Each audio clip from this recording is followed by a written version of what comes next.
Do you want to just start by telling us how things are going so far this season? Yeah, we're really excited about this next year just because of how many kids we're bringing back on offense. We bring back 9 offensive starters, and on defense we bring back 8.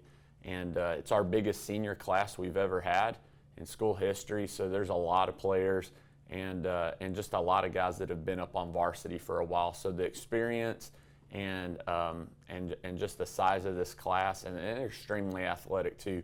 We're really excited about this group. Gelling together. One of the 2 spots we lost on offense was our quarterback Jarrett, who did a great job last year. But Colt Yancey moved in, and I coached with his dad in Frisco, and tried to hire him 2 years ago, and they came this year, and so that kind of fills one of the 2 voids on offense. And Colt, he's a big kid. He's a 6'3", 220-pound quarterback, a great leader, high character kid, but a really good football player too. And he picked up his first Division I offer this past week at Texas State. So he's leading the charge, and he's doing a really good job. And that brings a lot of excitement too. But overall, just really excited about this class and this group, and we've had a great spring and a great summer so far. Yeah, I was going to bring that up. You guys have a new face at quarterback with Colt Yancey. What's something else you can tell us about him? Yeah, just he's a Tim Tebow type guy. So Colt on the field, he's a warrior. He's a dog. He leads. He practices as hard as anybody. He's going to play as hard as anybody. But he's a great character person off the field, and that's why I would compare him to Tebow. And just the size. He's going to be a powerful runner, but he's a pro-style pocket pass quarterback, and he can zip it around really, really well. But I think just the way he encourages his teammates and what he'll bring to our school in the hallways, and what he did bring in the spring, is just he's a high character guy that's he's going to shine a big light. How have you seen the other kids that have been here accept him and welcome him to this Hawk squad? Oh man, our kids are awesome here. They're really good relationally, and so day one, they rallied to him, and he's made some big time connections here, and I think it feels like home already. You mentioned Colt's dad joining the coaching staff. What does he bring to the table? His dad replaced me as the offensive coordinator at Frisco, and he does a great job. I think for our staff, he brings a different perspective in the passing game too. He's extremely smart, Coach Yancey is, and then he's experienced. He left Frisco and became a head coach and got Texoma Coach of the Year, and so he strengthens our staff in a big way and just makes us better. Pleasant Grove has been known for defense for quite a while, just had 2 defensive guys go in the draft. This year, you're missing Lance Jackson and BJ Rochelle on the defensive line. How are you guys planning on patching up some of those holes?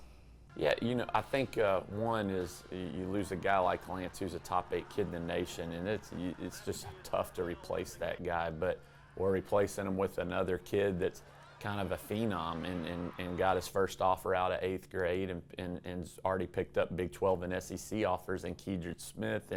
And so athletically, size-wise, we've got a big high school kid that's going to be a big impact player replacing Lance, and that's one of the 2 holes that we have to fill. And BJ's a tough one to fill too. He's an all-state power that was in that interior D-line that is one of the best that we've had. But I think Zion's done a great job this spring, and he's really elevated his game.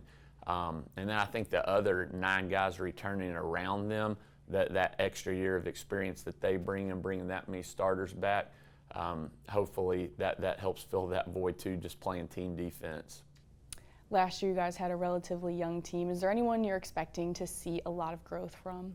Just all the guys, there's usually a huge jump from a kid's junior year to their senior year, just because of experience and belief in themselves and what they can do. And that's why I'm really excited about this year. We just have so many guys that are going to be seniors, and they play like coaches on the field, especially when they've been starting for 2 or 3 years. And we've got a lot of guys in that boat.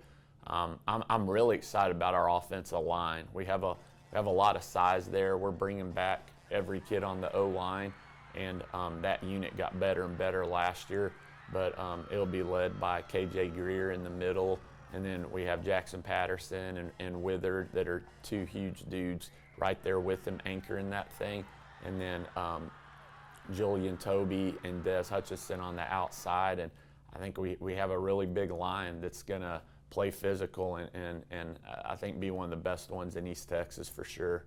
It's still very early in the summer in the season. What's the most important thing at this time?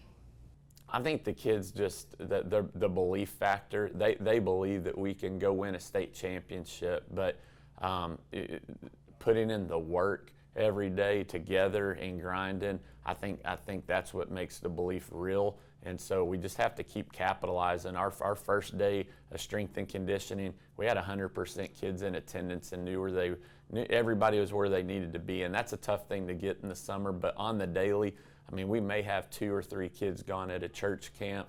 And so we're putting in a really good summer together, which helps us build relationally, helps us build that belief, and we just have to keep capitalizing each day.